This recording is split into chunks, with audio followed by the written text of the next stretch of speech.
S exam, CPO, WCPO എക്സാമിന് വേണ്ടിയിട്ടുള്ള ഒരു മോക്ക് ടെസ്റ്റിൽ നിന്നുള്ള ഒരു ചോദ്യമാണ്. ഓക്കെ, തന്റെ സ്വന്തം സ്ഥലത്ത് കൂടിയുള്ള ഒരു സ്വകാര്യ വഴി അടയ്ക്കാൻ തനിക്ക് പൂർണ്ണമായ നിയമപരമായ അവകാശമുണ്ടെന്ന് ഉത്തമ വിശ്വാസത്തിൽ കരുതിക്കൊണ്ട് എം ആ വഴിയിൽ ഒരു ഗേറ്റ് വെച്ച് പൂട്ടുന്നു. ആ വഴി ഇടയ്ക്കിടെ ഉപയോഗിക്കുന്ന അയൽക്കാരനായ എന്നിന് ഇതുവഴി കടന്നു പോകാൻ കഴിയാതെ വരുന്നു. BNS സെക്ഷൻ 126 പ്രകാരം എം കുറ്റം ചെയ്തു. ഓപ്ഷൻ തന്നിട്ടുണ്ട്, അതേന്ന് പറഞ്ഞിട്ട് കുറെ അതിന്റെ റീസൺസ് തന്നിട്ടുണ്ട്, ഇല്ല എന്ന് പറയുന്നുണ്ട്.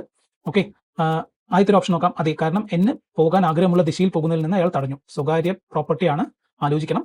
അപ്പോൾ നിങ്ങൾക്ക് ചിലപ്പോൾ ഇതിൽ കൺഫ്യൂസ്ഡ് ആവും, അത് ഉറപ്പാണ്, നിങ്ങൾ കൺഫ്യൂസ്ഡ് ആവും. അപ്പോൾ നിങ്ങൾ ചെയ്യേണ്ട അടുത്ത എന്താണ്, ഇതിന്റെ മെത്തഡോളജി എന്ന് പറഞ്ഞാൽ ആദ്യം ഞങ്ങളുടെ വീഡിയോ കാണുക, പിന്നെ ആർട്ടിക്കിൾ വായിക്കുക, എന്നിട്ടാണ് ഈ ടെസ്റ്റ് എടുക്കേണ്ടത്. ഓക്കെ, ഇനി ഇതിന്റെ റിവേഴ്സ് മെത്തഡോളജിയിലോട്ടാണ് നമ്മൾ പോകുന്നത്.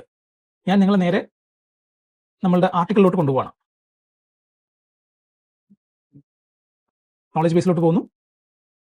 126 സെക്ഷൻ 126 റോങ്ഫുൾ റിസ്ട്രെയിൻ BNS-ൽ എന്താണ് പ്രധാന വിവരങ്ങൾ? ഒരാൾക്ക് നിയമപരമായി പോകാൻ അവകാശമുള്ള ഏതെങ്കിലും ദിശയിലേക്ക് പോകുന്നത് തടയുന്നതിനായി അവരെ മനഃപൂർവ്വം തടസ്സപ്പെടുത്തുമ്പോഴാണ് ഇത് സംഭവിക്കുന്നത്. 126 പ്രകാരം കേസ് എടുക്കാൻ പറ്റുന്നത്. അതിലൊരു ഒഴിവാക്കലുണ്ട്, അത് മനസ്സിലാക്കണം.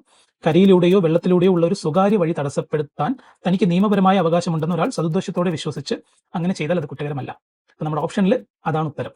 ഓക്കെ, അത് നിങ്ങളുടെ മനസ്സിലുണ്ടാവണം.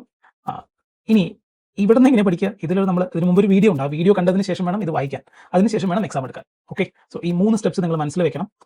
മസ്റ്റായിട്ട് നിങ്ങൾ ഇത് പർച്ചേസ് ചെയ്തോളൂ. എല്ലാ സെക്ഷൻസും ഞങ്ങൾ കവർ ചെയ്തിട്ടുണ്ട്, പെർഫെക്റ്റ് ആണ്. Thank you.